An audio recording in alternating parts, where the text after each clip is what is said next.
Vamos a cerrar el Congreso Internacional de Estudiantes de Posgrado con la participación del doctor Craver, con su, bueno, es una sesión más que nada de diálogo, titulada The Individual and the Collective in Professional Philosophy.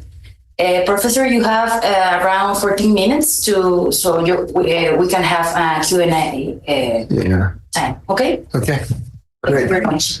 Yeah.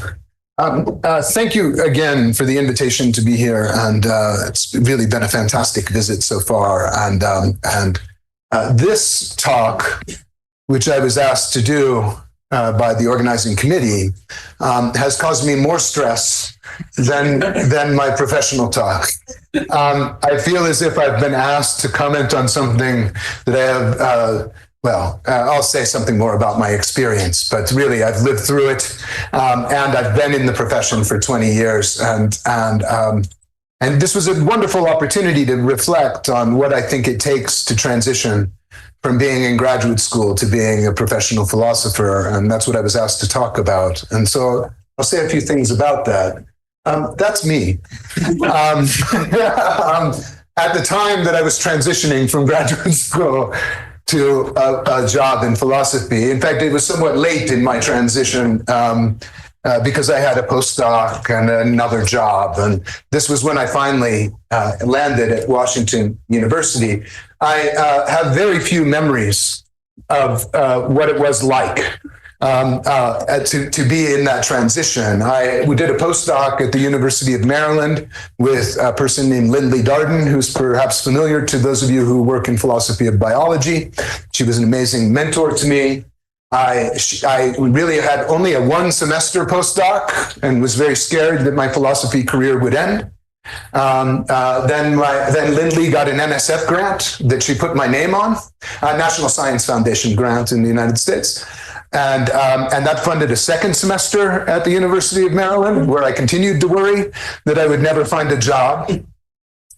And then I was hired in a tenure track job at Florida International University in Miami, Florida. I was the fourth person they tried to hire that year.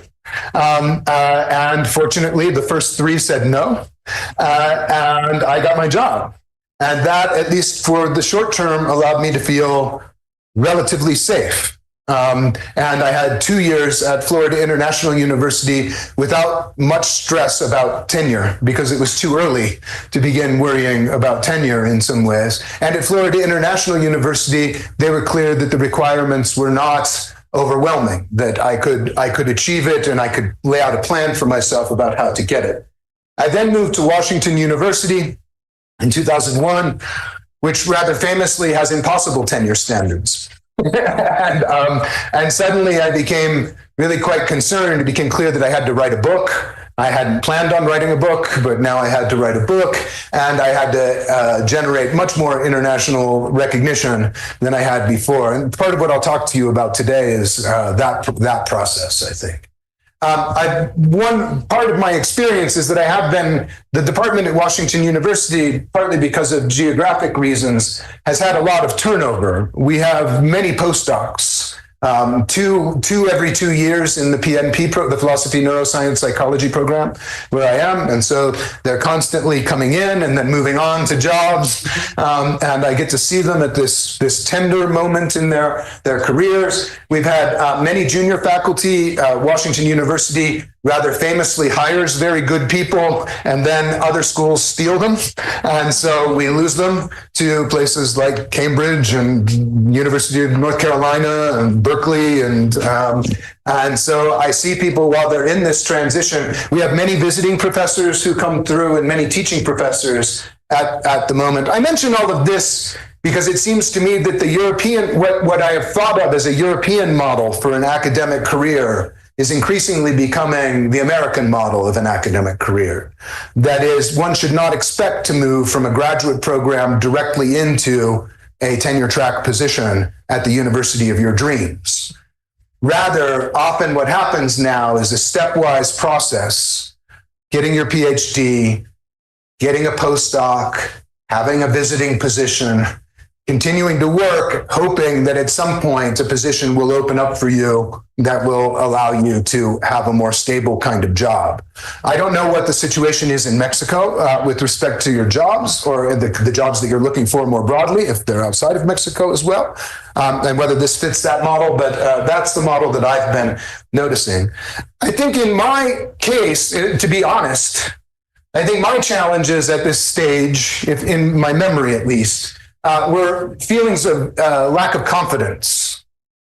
The belief that I had no ability whatsoever to do this thing called philosophy, that at times I was pretending to do this thing called philosophy, but hoping that somebody would tell me that it was in fact philosophy. I think this was made somewhat worse by the fact that we were talking about this yesterday, I'm both a neuroscientist and a philosopher, which means that I'm not really a neuroscientist and not really a philosopher. I'm somewhere between these two things. And that meant that I felt a bit homeless at times and without the kind of protection. It was also the case, I don't know how much you know at all about my own intellectual history, but my dissertation, a paper was written out of my dissertation. It's called Thinking About Mechanisms. And it was a chapter in my dissertation that then became a paper with Peter Markheimer, who was my advisor, and Lindley Darden, who became my postdoc mentor. And this paper rather instantly became a hit. And this is good, and this is bad. It was good because it's better than not having people read your work and care about it. But it was bad because the name Markheimer and Darden were on the front of the paper. And at that point, I felt the challenge of showing that the paper was, in fact, that I made a contribution to the paper.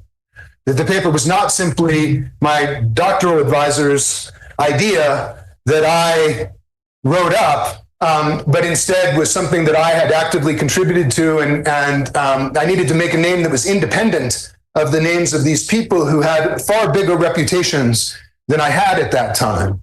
And so for me, that really put me in a very defensive view, actually, for those early years in my career, thinking that I had something to prove, more to prove than I had thought I had when I was at Florida International University.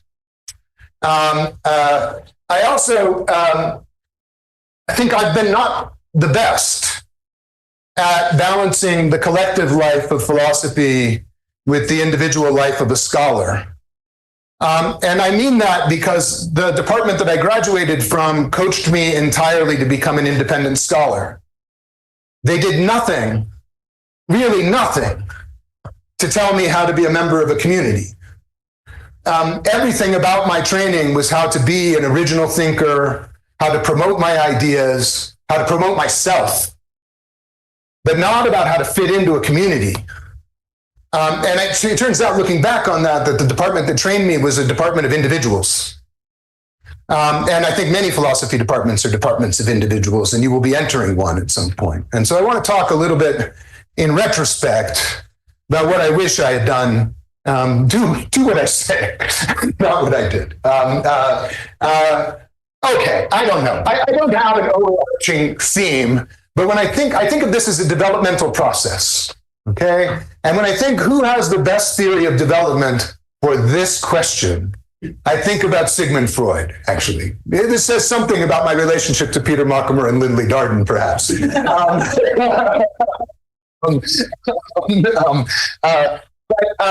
on the one hand, you need to be developing an ego, a sense of yourself, fending off challenges in the world. You need to be developing a body of work, a writing style, a philosophical approach, and that takes time. If you are worried that you don't have that finishing your PhD, it's okay. What you have are some tools that you can take with you and begin to develop, and I'll talk to you a little bit about how I think you might do that in your new environment when you find yourself in your first job. But you really are developing, I think, a sense of yourself as an individual, as a scholar, as a standalone person, independent from your graduate program, independent from your advisor, independent from the people who trained you. But Freud also thought about the development of the superego, which I think of as a set of, the way that we internalize the standards of our community. And part of what happens as you move on from part of what's happening in graduate school is indoctrination. Right? Part of what's happening in graduate school is being taught, this is what philosophy is, this is how we do philosophy, this is how it's wrong to do philosophy. And you learn those rules as part of doing it, right? And attempting to make people happy and attempting not to get punished for the things that you do. And ultimately, every stage of your career will involve you juxtaposed to the norms of a community. When you go to get a job, it will be your scholarship fitting into a search committee's idea of their department. When you go to get tenure, it will be your performance assessed against community standards of what they want their department to look like and who they want to be in that department.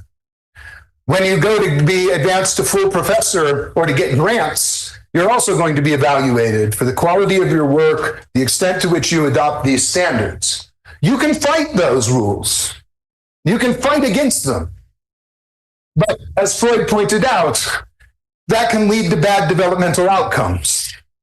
And so there's a question about a balance, I think, between the pursuit of individual scholarship and fitting into a collective.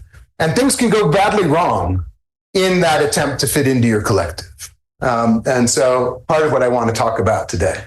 So I say there's a balance of self-collective. On the one hand, philosophy is a form of self-expression. It's an art. It's a self-presentation. We're writers, and I think many of us, at least, are individualists by nature. It's our job to say something new, to have something to share with other people, to be somebody who saw something that somebody else did not see. And that's how we're trained in many ways, is to be somebody who thinks like that, right? But we're also participants in a conversation with other people.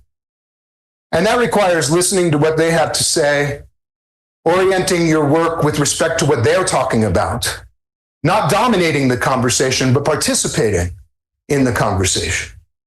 And I think we have a set of obligations to the other participants in that conversation, to acknowledge their work, to see their points of view, to charitably understand where they're coming from and try to engage them.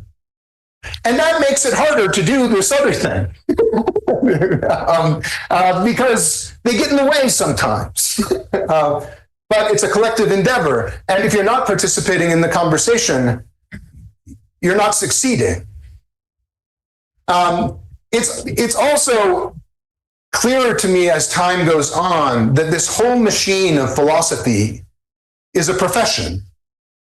And it's a profession that requires the work of people to keep the profession going. It takes deans and chairs to run department. It takes directors of graduate students to find jobs for the students. It takes the director of undergraduate studies to organize a curriculum. It takes an organization like the Philosophy of Science Association or the International Society for the History of Philosophy and Social Studies of Biology, which are two that we have been really quite involved in, to have meetings, to produce journals, to produce symposia, to make those things happen, to even just blogging and journalism, Daily News or the Lighter blog, are examples of people doing service to this machine in order to keep the machine working and running. And without our contributions and the contributions of the people around us, that machine doesn't work.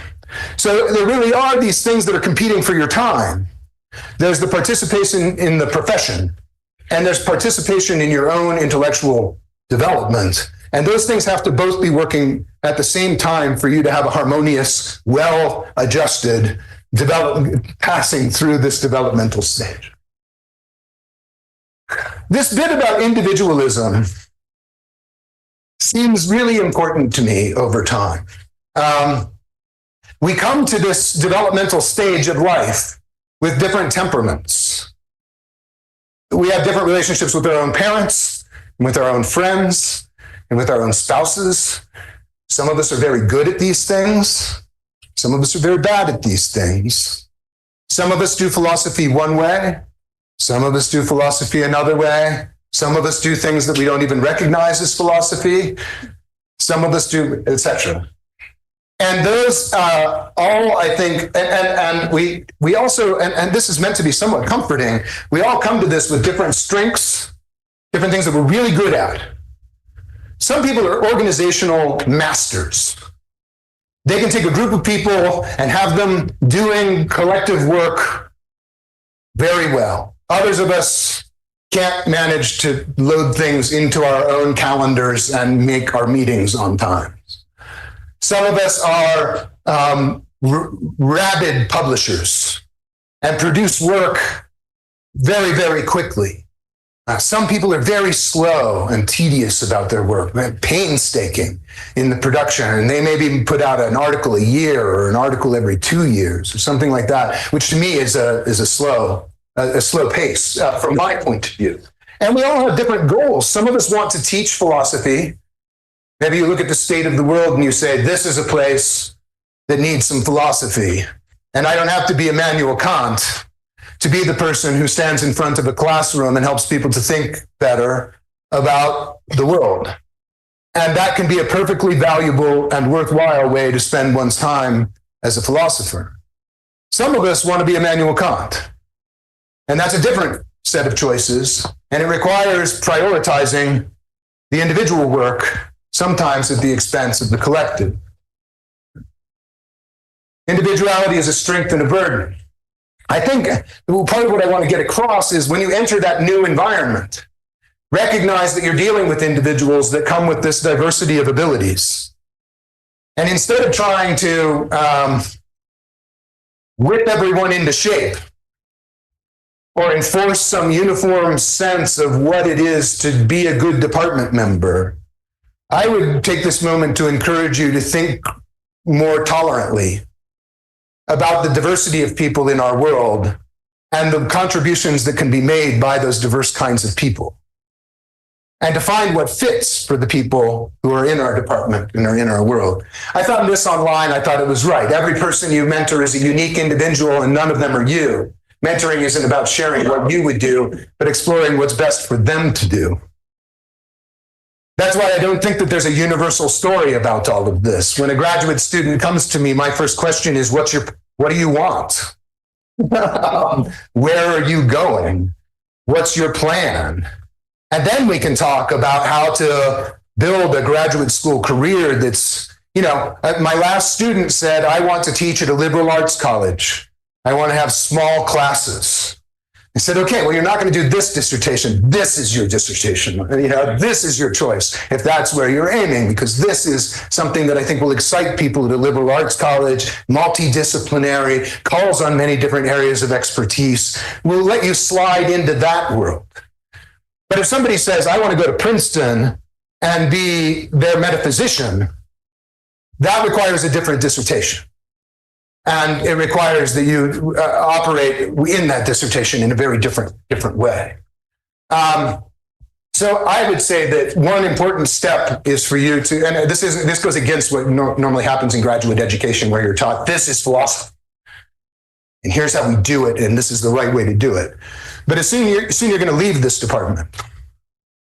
I don't know if that's what happens here. I just know that it's what happens in. I know that this is what happens in some philosophy departments. It happens in ours. I know that I tell my students, this is how we do philosophy of neuroscience. We don't do it like that. You're from PNP, right? And that's how we build a community. That's how we build a sense of identity. But the House of Academia has many rooms, and you're going to find yourself with people who do philosophy by studying poetry. And maybe you study science. And now you've got to figure out how you're going to make agreements about who the next hire is, or who this postdoc should be, or who should be admitted to the graduate program, or how many people should be doing the poetry, and how many people should be doing the science, and how we're going to balance this. And so working in the collective requires, I think, harmoniously working with others, trying to hear them, understanding them. I don't think any of this is deep. But I hope it's useful just to think it through once. The second fact, I think, is that intellectual development is temporally extended. I've already suggested that my first advisors were useful for a time period, but not so useful after that time period. And a later advisor for me is this guy here, Gar Allen. And I like this picture of him because there he is on a hike. He's 85. He's dead now. He's 85. He's on a hike with a bunch of young people. This is a Berlin club DJ giving a talk about cortical organization in the middle of this beautiful park. And there's Gar Allen, my buddy, in it, right? And still trying to move himself forward. And what works for you at one stage of development might not work for you at some later stage of development. Gar was important to me because he was at Washington University, an esteemed historian of biology at Washington University who could tell me how the university worked, who could help me to figure out how to situate myself in that space, and who had similar interests and knew people that he could introduce me to, things that were useful for me to learn. But had I stayed at Florida International University, I wouldn't have needed the things that I need at Washington University. It's a very different kind of school. The kind of thing that I would have needed at Florida International University was, more work on my teaching, for example. But we're dynamic and changing creatures, and I think I'm still figuring out. I have sabbatical next year. I'm 55 years old. I have 10 years left before I will begin thinking about retirement. And the question is now very pressing to me: what should those 10 years look like? Where should I go at this point? How will I evolve in the next stage? What matters to me? And how will I prioritize my choices in light of all of that? Okay, ego development first. Away from the collective, back to the individual, right? I talked to some of the postdocs before I came here. I was like, I have to give this talk about the transition, and I don't even remember it. I'm like, what's bothering you right now? What's troubling you? One thing that I got from all of them was a worry about confidence, a worry about developing a voice, a worry about having authority and the right to stand in front of a classroom and speak, getting the respect of your students, getting the respect of your colleagues. That was definitely one challenge. And I think the other thing that I heard was this stressor that comes with the conflict between the way that the profession is evolving and your life decisions. That if I'm right, that your future looks like my student's future, for example, you will have many years of trying to find stable long-term employment before you do. And there will be jobs that are 2 years long, and then they say, sorry, we don't have any more for you. And then begins another search for a job that comes with all the panic of the previous one plus time. Right? And so, during that whole time, you're applying for 50 jobs each year or whatever, 20 jobs each year, and getting 20 rejections. Or 19 rejections, maybe 2 interviews that go nowhere. And so that time pressure that you face will also become increasingly stressful because you might want to have a family, for example, or you might want to have a salary that is stable, so you could maybe buy a house or something, or live in a neighborhood that you find more desirable than the one that you can live in on your postdoc salary or whatever. And I think I just want to honestly point out to you that that's what it's been looking at. So one of our postdocs asked me, I don't understand, can you tell me, Carl, when do you become a philosopher? And I like that question. And I think the best answer I could give was when you're held responsible for the things that you write and say. Being a graduate student involves giving talks in the seminar, but it's understood that things will not be perfect. and that this is a learning exercise and that we're trying to make things better. I think you become a philosopher when the norms of the profession are the norms that you now have to live up to. And when you don't live up to them, you're held responsible for that. And, you know, instead of saying, I know this syllabus is terrible, go talk to the person who wrote the syllabus. Now you're the person who wrote the syllabus. And if you want to change the canon, your syllabus is the syllabus to begin that change. And when your students are upset about the contents of the course, it's you now, not the other person. Becoming a philosopher involves accepting these responsibilities and commitments and stepping into those roles. And that's scary. Because now suddenly you're responsible for things that you weren't responsible for before. And suddenly what comes out of your mouth really counts. And then you think, who am I? Like I am now. Who am I? To stand in front of this room full of people and say things with the voice of authority because I'm scared to death of what I'm talking about. Am I smart enough for this job? What if I tell someone the wrong answer? Do I deserve this job? Why is it that the more I know, the more I realize I don't know? That's my favorite part about academia, is walking into a library and going, look at all this stuff I don't know. Look at how stupid I am and how much growth potential there is in the future. My experience, this I do remember. I came into the PNP program at Washington University, and there were postdocs there who were really good. And there were graduate students there who were really good. And suddenly I felt very defensive. That I had to be right about everything. I had to have read everything. I had to know all of the moves that one makes about this view of visual representation or something, right?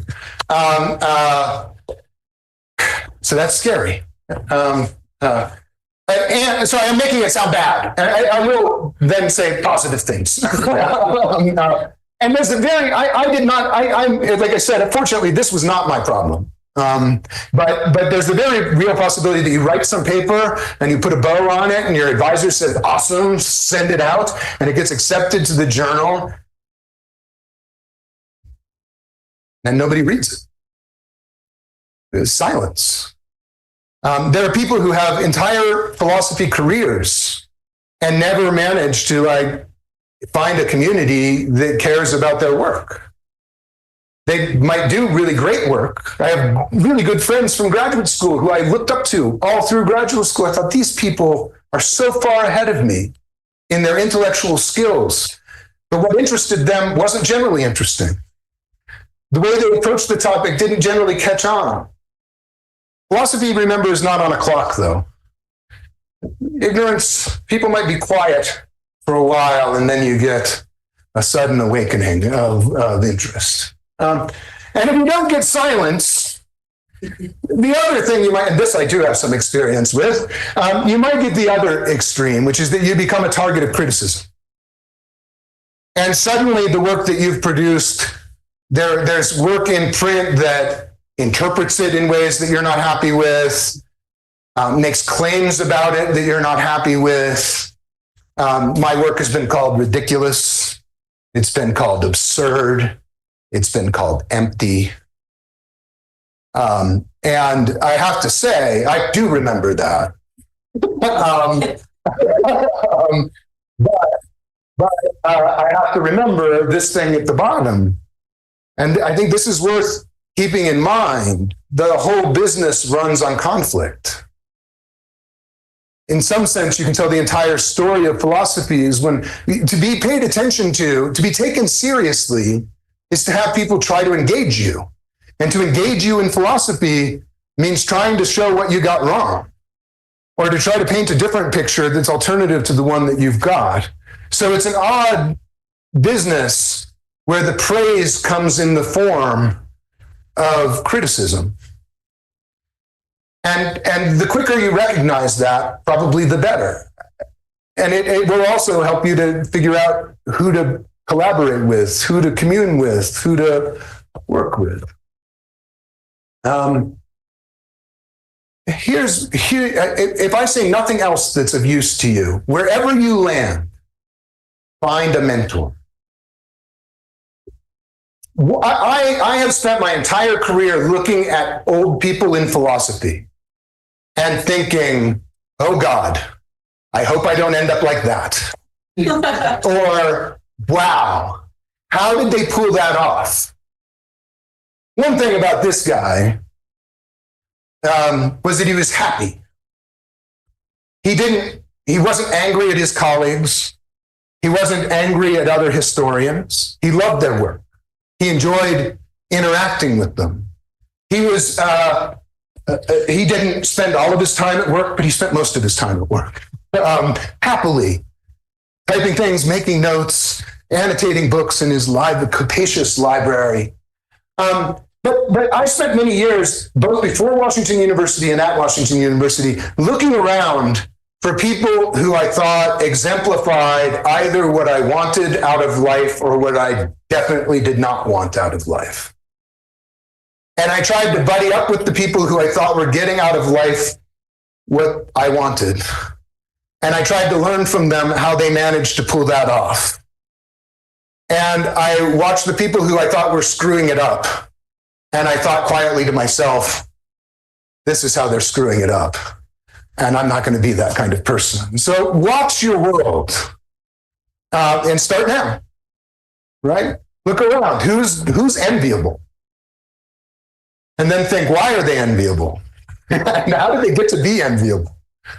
And then start thinking about how you build that. What contributes to success? That'll tell you what you think contributes to success or failure, what it would mean for your academic life to be going the way you want it to. Look for people who've done it. They're around. Here are some top 10 thoughts I had about dealing with imposter syndrome. Beyond looking at old people and thinking about them and making friends with the ones who are doing it right. Okay, I don't think I could tell you anything more important than that. Find mentors. Find friends among the people who've been through this. Right? Thing number one, you're allowed to be wrong.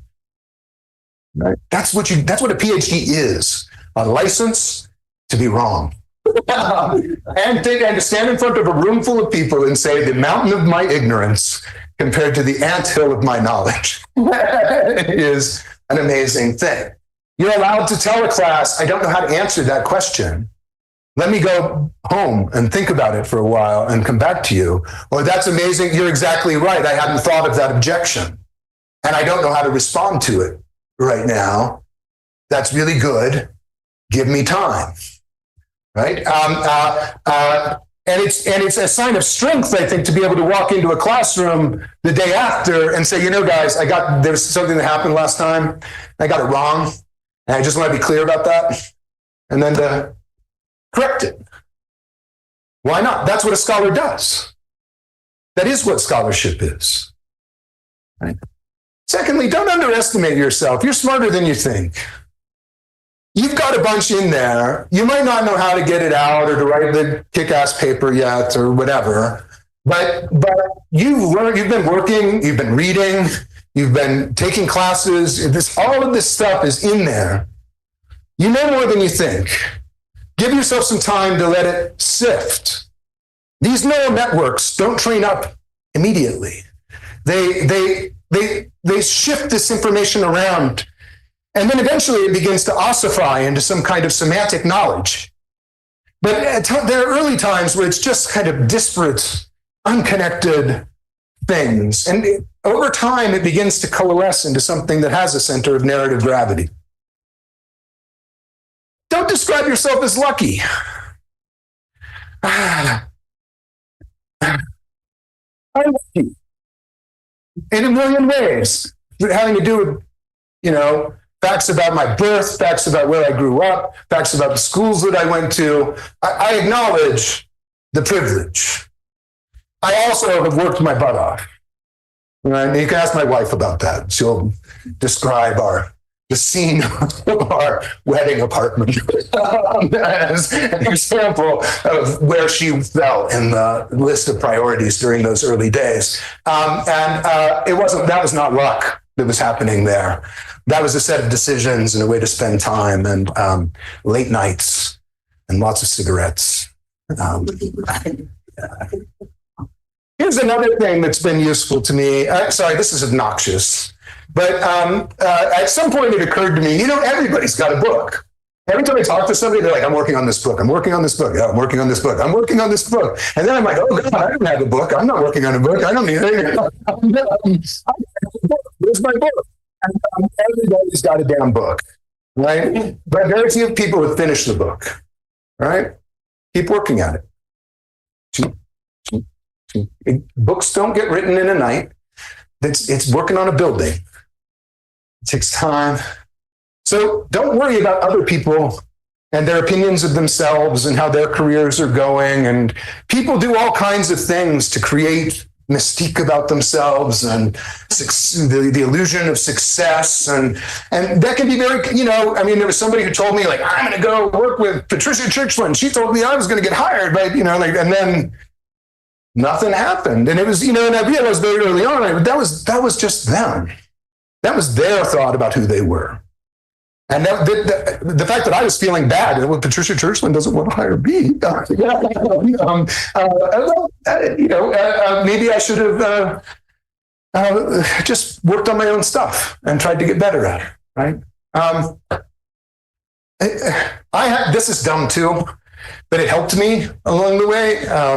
When I was having these imposter syndromes, I would say, Carl, you have 3 rules here. Say something true. That's rule number 1. Don't say false things. Number 2, say that true thing clearly. Right? And then go see if it's interesting. Now, I shouldn't be telling you this, but because you should have it all outlined in advance and do it all. But for me, sometimes there was just like, I don't know where I am. I don't know what's going on. And then just like, okay, what do I know? What am I willing to really commit myself to at this point? And let me just try to say that. Look, I don't think it's deep to point out that scientists discover mechanisms. It's true. It's true. They seem to think it's really important. None of them can say what a mechanism is. So I thought, okay, scientists describe mechanisms when they give explanations. True. Okay. What is a mechanism? Bunch of parts. Parts. True. Right? They causally interact with one another. Causation. True. Right? What is causation? Like, is it regularity? False. Right? And just kept working, and then thinking, somebody needs to know what a mechanism is, and I'll just keep saying things that seem true, and then we can see whether everyone agrees or not, and that can be the beginning of a discussion. And it turned out that was the beginning of the discussion. And it turns out not everyone agreed. And the things that I thought were obvious were completely idiotic to other people. And so we ended up in these really productive conflicts just because I was trying to do something, trying to coach myself through a hard thing, doing something new by just taking baby steps, saying true things. And then this last one, we can always work on it. I'm not as good at it as other people. But like part of this whole thing about beating up on yourself is built into the thing about beating up on other people. That like all of that thinking that so-and-so doesn't do good work or that so-and-so stuff sucks or, that is an important part of deciding what kind of philosopher you're going to be. But that angry voice this all sounds Freudian to me in a way, but that angry voice is the one that gets turned on you internally. And opening yourself to other people, opening yourself to the collective, listening charitably, meeting people where they are and hearing them seems to me a really important part of getting over this fear that other people are looking at you thinking that you suck, that your work is terrible. It's partly your own, in my case at least, it was partly my own sense of judgmental my own judgmental sense that was a source of my own judgment towards myself. And that weakening the external one was a tool for weakening the internal voice. I don't know if that helps, but maybe it does. If you want something concrete to do, maybe take a small step. Do something like organize a reading group in your local environment on something that you care about. Collect together some scholars. One thing that you can be useful at is beginning to build that kind of community. Take on some light duty in the department, like running the talk series or being on the organizational committee for the symposium or something like that. Find colleagues that are working on things that interest you enough that it will hold your attention long enough to give them comments. And start interacting with them by trading comments on their work and to see that their work goes through stages of development, that they often say very silly things that they later have to correct in later drafts. Here's another concrete step that somebody told me, and I still have people call me Carl, and I started off having people call me Carl, and for me it was an egalitarian thing. But I think that doesn't work for everyone. I think that having your students call you by your title. If you're really feeling bad, just like, I'm not Mr. Craver. I'm Professor Craver or Dr. Craver. My colleague Becca Copenhaver, who's awesome, says that she tells her students that they can call her doctor or professor, but not Mrs. or Ms. Unacceptable. And why? Because she earned those titles. And getting that respect from your students is an important part of feeling like you occupy the role. So I don't think you should do what I did. I think you should allow yourself to be called professor or doctor. And maybe now I just tell students, whatever, if it's comfortable for you to call me Dr. Professor Carl, I answer to all of those. He, him, Dr. Carl, Professor. Go to conferences. That's obvious. Talk to people. Do things like this. Watch other people who are also at this stage of development. Think about how your work compares to theirs or how it fits with theirs, or agree to do some reviewing. And then, over time, the first reviews, you're going to spend way too much time on them, a lot of time on them. But getting in somebody else's head, sitting on that side of the review process, I think gives you a kind of vantage point on how the system works and what kind of work people are turning in. And that would give you some sense of where you are with respect to the work that other people are doing. When I got really bummed out because I was in the postdoc that had to turn into the second postdoc, that then had to turn into the lucky job at Florida International University, I just kept telling myself my only solution, my only ticket out of this situation is writing. And I'm going to go home and I'm going to just keep writing. And if I want the job, I'm going to have the CV that gets the job. And the only way to have the CV that gets the job is to continue writing. So just like Dory, just keep writing. Just keep writing. I benefited immensely by collaborating with other people. Lindley Garden was an amazing mentor to me, and I'm very grateful to her to this day for that role. And she would help me. She would say, like, Carl, you've got 50 ideas in this paper, and there needs to be one. And she would help me to cull the paper down into something that was manageable. And the two of us going back and forth would keep the energy going, would keep the excitement going. There was automatically an audience for the things that I was doing, and she would react, and then I would react to her. And that synergy, we wrote like 5 papers together or something. And it wasn't just because we needed the help. It was because we really enjoyed the collaborative friendship that we had developed, and we could speak the same language, and we had the same project, and we were working together to build it. And so I could feed off it. When I would write something and I'd say, this is useless. And she'd say, no, that's not useless. We could use it for this. And I go, oh yeah, yes, we can use it for that. And so I think writing with a collaborator is really, especially maybe even a collaborator that's a bit older than you, can be very helpful. Finding a writer's group, it's an obvious one. When you find somebody that's willing to read your work, cherish them. There's one thing that goes away when you leave here. Nobody is ever obliged to read anything that you write ever again.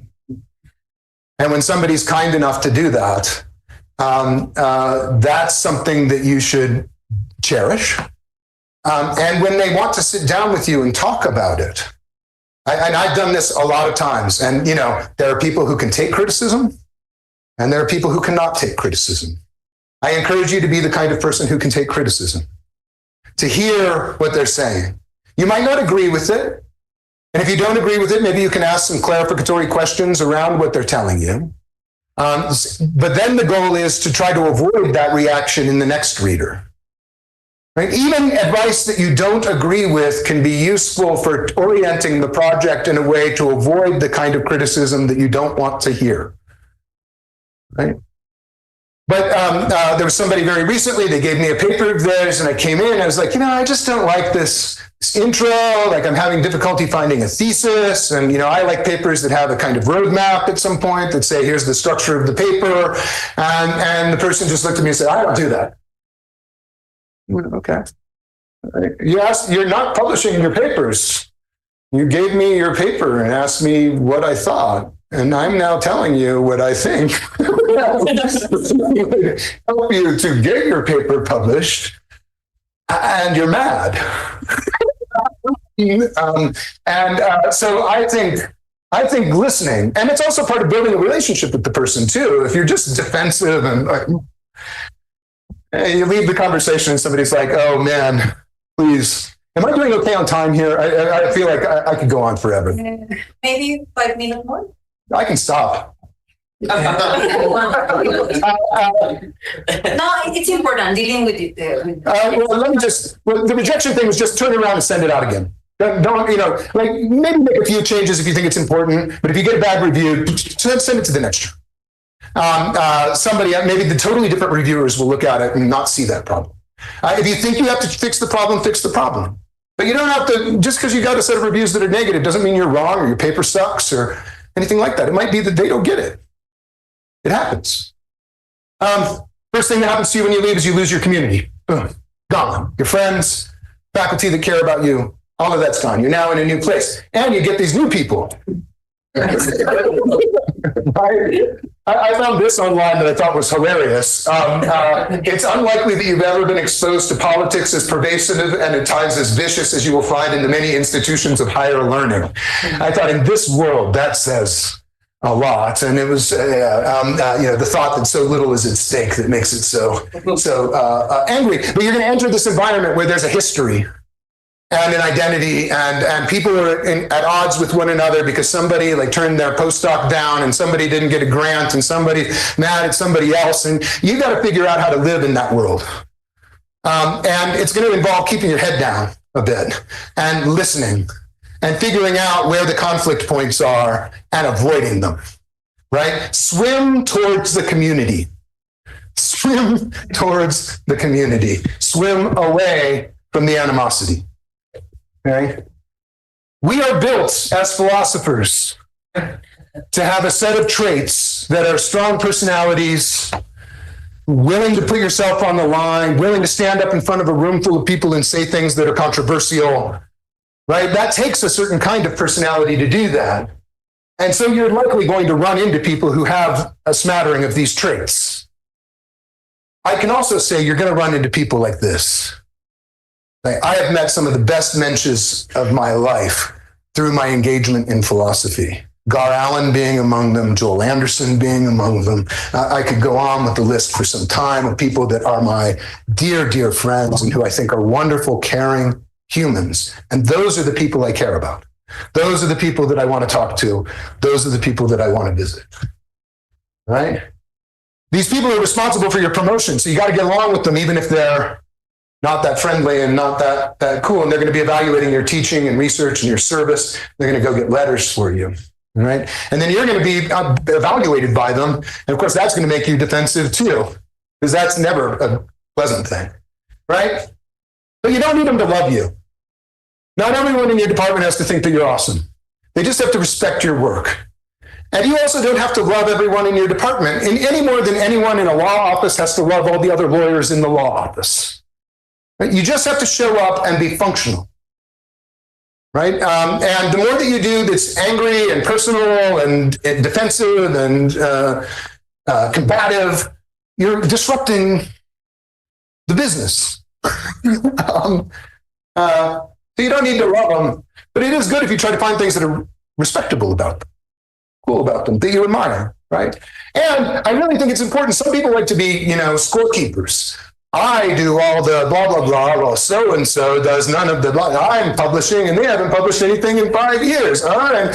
And I think you should just stop that. Don't even start. Monitor your own activities. Ask, am I living up to my own standards?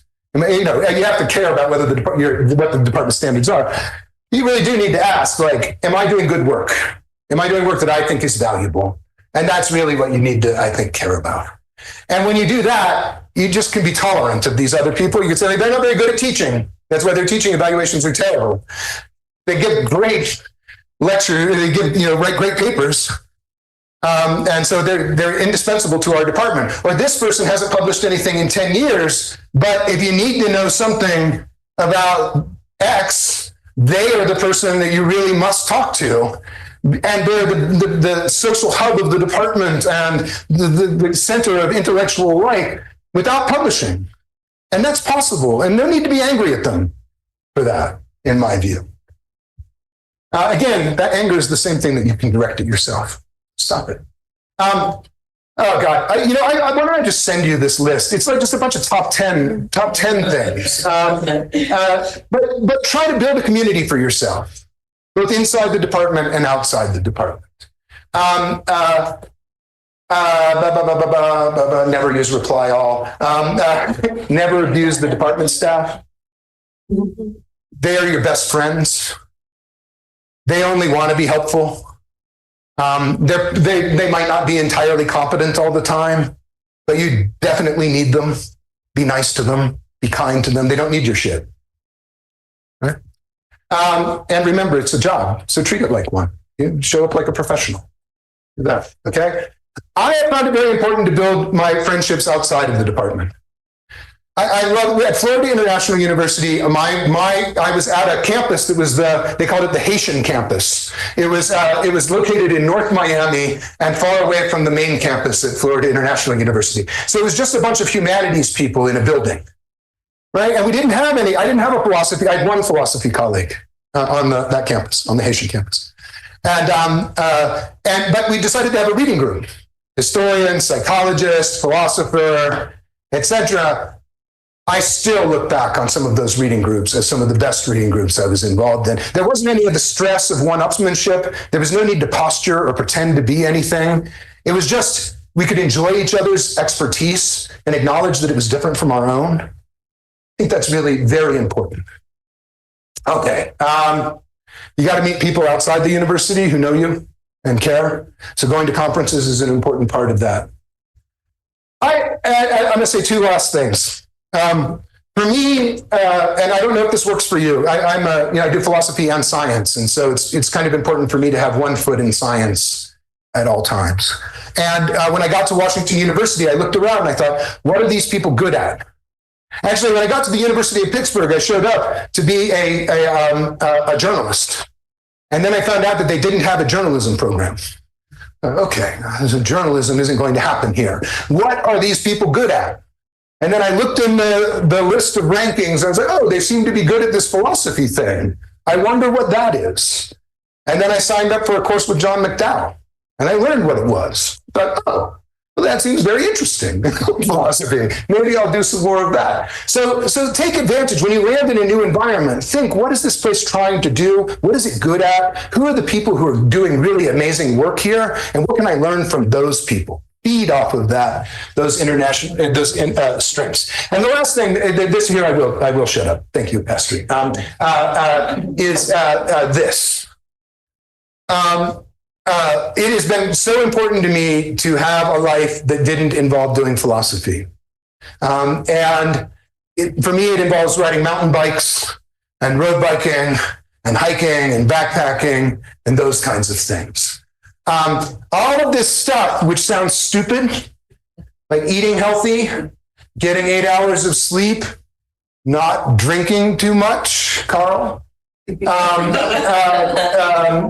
taking breaks, really important. Lindley taught me that at some point, when you get to that point where you're just pushing words around on the page and it feels hopeless and you're not making any progress, but you've been sitting there for 3 hours and it's not going anywhere, take 2 weeks off.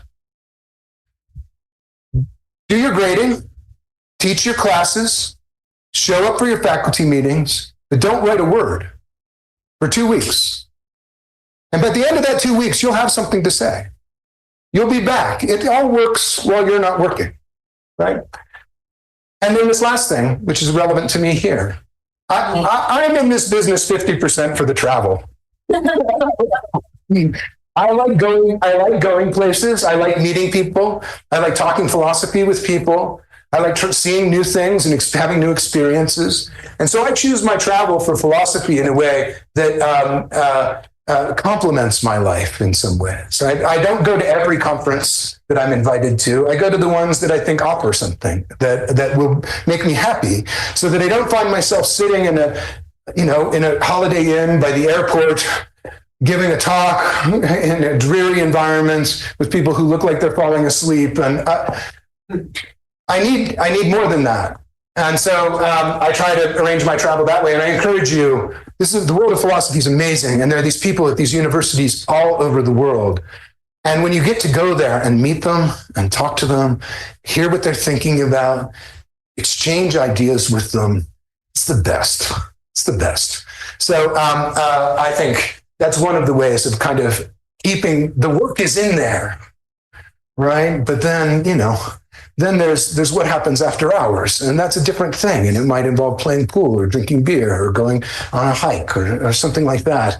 And that enriches it all. Okay, I've said a lot here, and I won't go on. But this is a developmental process. I don't think it's only happening to you at this stage, and I think that there are lots of things that you can do to get through it well. And so I hope I've said something today that resonated in some way that's useful to you. And thanks. Yeah.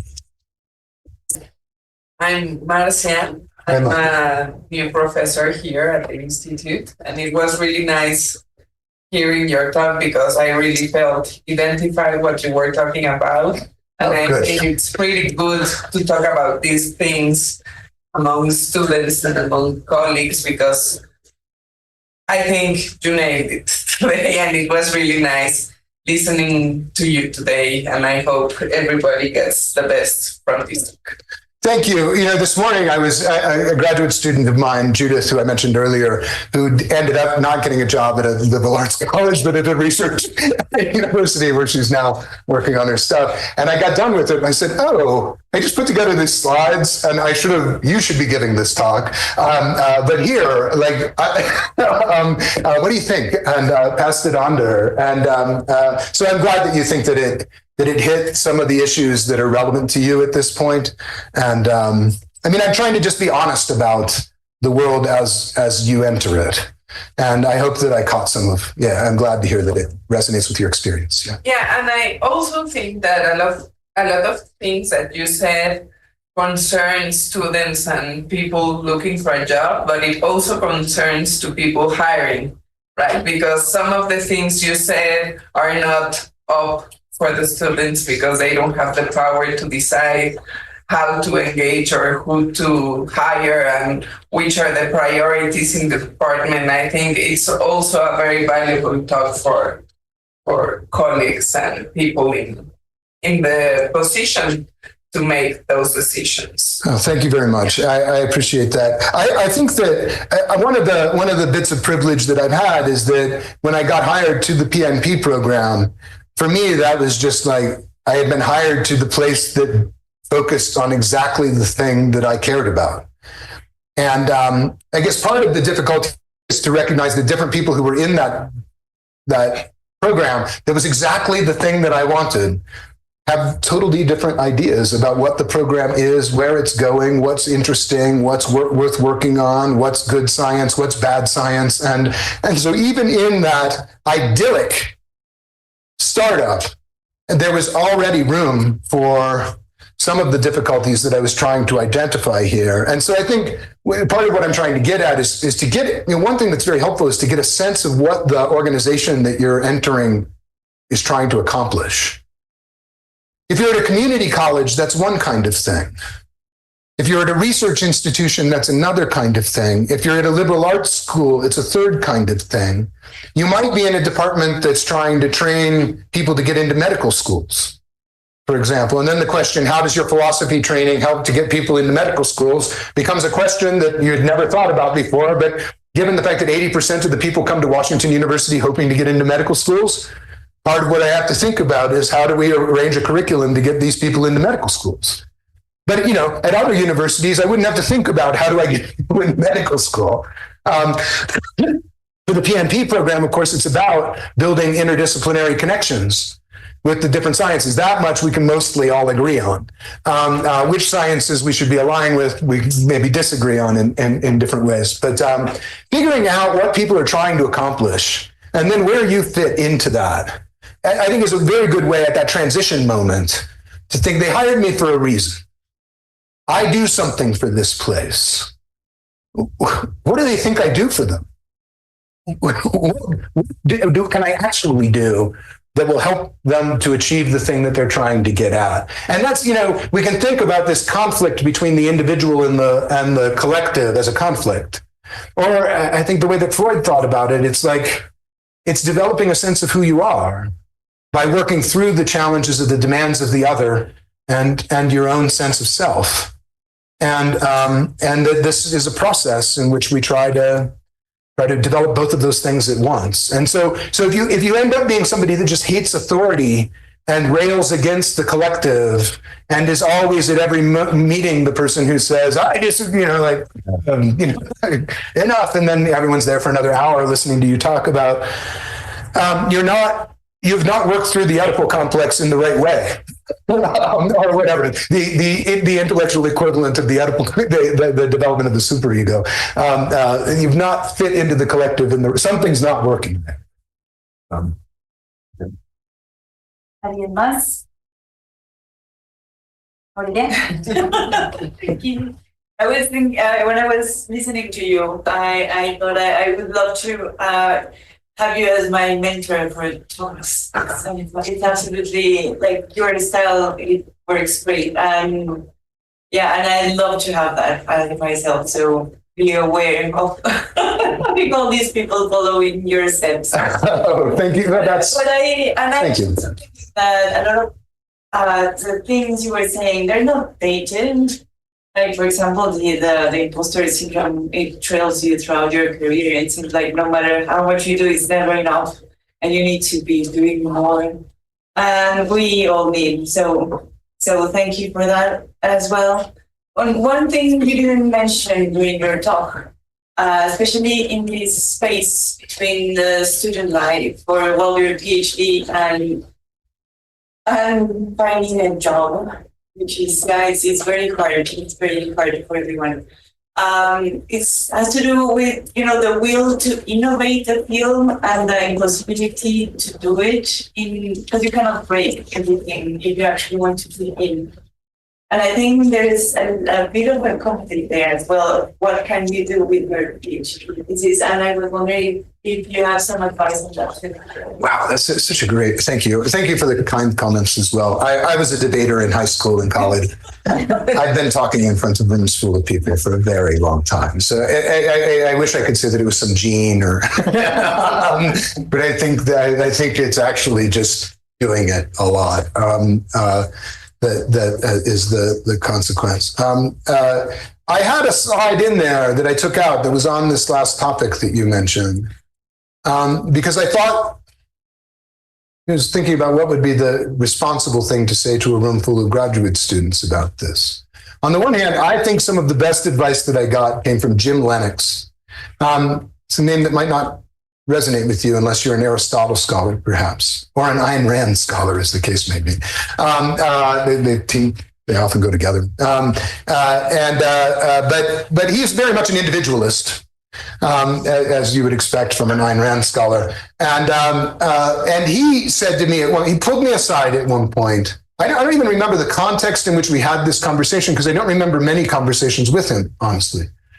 And he said, Carl, you would think that philosophy was a wide open intellectual space, that any idea was worthy of discussion within the bounds of philosophy, that our space is the space of possibilities. And it's not this narrow little set of issues and this narrow little set of issues and this narrow little set of issues. And he said, but if you open the journals, just go open the journals and start flipping through them, and you'll find out that at any given time, there are maybe 7 things that people are writing about. And that they're all like circling this issue. I won't name things that are my pet peeve examples of this, but they all have to have, there's this version of this and this version of this, and they're answering to the third objection and the second answer to the first. It's rather tedious working out of things in like a problem area. And there's something very safe about that. Because I'm a philosopher of science, I think about these things not only in Freudian terms, but in Kuhnian terms. That like, in a sense, he's wrong because for a discipline to be a discipline, for there to be anything like a progressive move requires that there be some accepted topics, some accepted questions, some accepted rules of operating and for that reason, things that are excluded as inappropriate. And so like, it's very safe. And I think this is often why graduate students gravitate to these kinds of projects, because they're the kinds of projects where you can say, okay, I know the lay of the land. There's this view, this view, this view, and this view. And if you adopt this view, you're going to face these 3 problems. And then your job is to like defend against the third objection to the second problem, to the da-da-da-da view. And that's really a great way to learn philosophy, because you're learning how to position yourself in a space. And that's also playing with the collective, listening to the collective, being a member of the collective, making moves that you think will contribute to that relatively narrow discussion. But he said, look, Carl, that's one way to do this. And another way to do this is to find the area where nobody's doing anything and to just plant your flag there and try to draw people to you. And I thought, whoa, I'm allowed to do that? I'm really allowed to just like go off and say something on my own and like build my own thing? And maybe it would work. And I think it's very risky in some ways. But those rules about saying something true, saying it clearly, and then seeing if it's interesting were really about that. They were about, okay, I'm going to try to do something. People have said we're not allowed to have mechanistic theories of explanation for one reason or another. I don't know why. I'll go back and try to figure out why, and then try to build a model of what a mechanistic explanation would look like. And how do I do this? I begin by saying things that seem right, and then see if I can get people to talk to me about it, and see how it connects to. Having done that, then see how it connects to the various literatures, having built this thing. So I think there's room for both ways of approaching all of this. And clearly there's a kind of progress that involves incremental moves within a research program. And there's a kind of progress that involves just like building something entirely new. And I guess I get excited about that latter thing. In some ways, the first thing, but maybe that's part of what I worry about is telling you, if I tell you to go out and do that, I'm telling you to like leave the collective behind. And I'm not sure that's good advice, because ultimately your work does have to make contact with the people who will write letters, or to the people who will be your collaborators, or the people who will review your grants, or the people who will be on your committees. They have to see why you're doing what you're doing. And for that, you need to connect it into something. So I don't know. I mean, there's also kind of, I think, a temperamental difference. Rosalind Franklin liked to just, grind away on the X-ray crystallography. Sorry, this isn't Am I making a reference that means something to you guys? Rosalind Franklin. Rosalind Franklin is the person who did the X-ray crystallographic work that showed the DNA had a double helix. Watson and Crick is the names that you've probably heard of associated with the double helix for having gotten a lot of credit. Sexism has a lot to do with the attribution of responsibility here. But another thing that has to do with the attribution of responsibility is that Rosalind Franklin was somebody who wanted all of everything tight and everything done exactly right and everything nailed down so that nobody could object to anything about her work. And she sat on it. And they actually broke into her laboratory and stole her results before they published their theory of DNA. But they couldn't talk her into like publishing her results, and they totally needed it to make their case. So there's the Watson and Crick style, like we've got this big idea. And then there's a Rosalind Franklin style that's like, I make sure that all of the bolts are tight, right? And I think that, you know, when you get to these departments, you're going to find some people that are huge, big idea people, and you're going to find some people that are tighten the bolts kind of people. And that's part of the diversity that I think we find in the profession. And clearly, if the whole thing just had bomb throwing, big idea people, it would just be a war of everyone against everyone. You need somebody to eventually tighten the bolts, and so I think that's partly why we have both of these kinds of things going on. So a lot of risk in the bomb throwing, less risk in finding a niche in a literature. I don't know. Does that answer the question? I mean, I don't have a direct answer except to say that it's an issue. I think, you know, the other thing is you got to find something you're passionate about. Don't work on boring things. I mean, you might have to, and, you know, like by the time you're writing your book, by the time you're done with the book, you're bored with the book. But then just think about the next book, right? And get through this thing because you got to. But don't work on boring stuff. If you don't think it's interesting, you don't think it's important, stop. And as soon as you have the freedom to stop. Go do something that you think is valuable. ¿Alguien más quisiera comentar algo? ¿Preguntar algo? I have a question. Yes. What do you think about the representation of genius in philosophy? This kind of people that has some kind of geniality, and we worship them like they were the best. I don't know. I think they exist. I said to my wife over dinner the other day, in a context very different from this, I said, you know, I think I'm above average. If I were to take an IQ test or something, I'm above average. But I am not what I see. You know, I've been in this world long enough that I know what it looks like when somebody is moving very fast, thinking very deeply, able to hold a huge amount of things in their working memory at one moment. There are people who are, David Malamud comes to mind, a philosopher of physics, comes to mind as somebody. David Lewis, obviously, is somebody who's just, you know, has a capacious intellectual capacity. It's undeniable.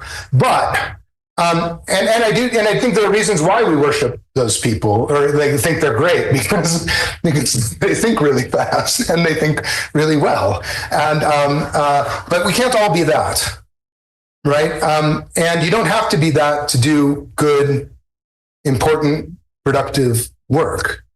And I think instead of worrying about these IQ measures that I don't really know how to interpret, except that I know it when I see it, worry about producing good work by your standard of good work. And don't think, but I'm not David Lewis, because very few people are David Lewis. Very few people are David Malamud. It's not like the profession is all built out of these brainiacs. The profession has a smear of people. It's a bell curve.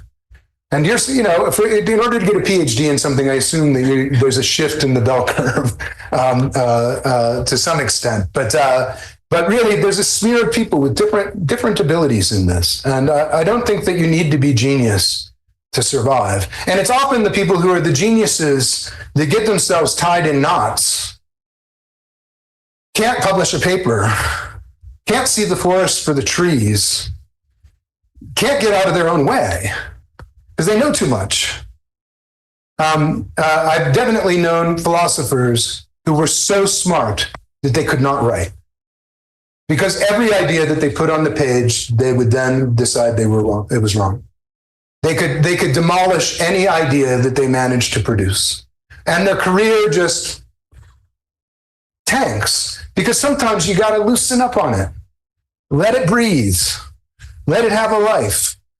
And sometimes having this kind of super brainiac approach might get in the way. Am I answering your question or something? I think that, there's been a lot of talk about this in response to, there's a culture in philosophy that venerates the genius. And I think there are reasons why we do that. And I love knowing those people too. Genius became our standard. So that's why I was asking, because when we learn philosophy, we have these standards of production, of building ideas, building philosophy. So I think it's problematic to set that persons as a standard of ideal of how we have to do philosophy. So what do you measure as success? Demonstration of your genius? Or is success measured in impact? Like H-index or citation counts or some stupid thing like that? Is it in the students that you trained who then go on to have great lives? Is it in the friends that you made around the world? It's being part of the conversation. It is certainly part of what it is to be a good philosopher. And genius can help with that. But like I said, the house of academia has many, many rooms. And sometimes you need the people who are doing the modal logic acrobatics, and the philosophy of physics and into the details of quantum mechanics or whatever. And sometimes you need people to think about representation. And you don't have to be a PhD in physics to engage in that discussion. So I think that this idea, obviously smarts help, but they are certainly not the whole thing. And there are plenty, you will just watch as your career goes on, and you'll see people who are very, very, very, very smart that are fumbling in various ways. And part of it has to do with the failure to work through these kind of conflicts that I'm now trying to lay out for you. They don't fit. Yeah, thank you. Yeah. ¿Alguien más? Bueno, entonces, si están de acuerdo, podemos dar por terminado este congreso. Muchas gracias a todos. Thank you very much, Yeah. Dr. Carter.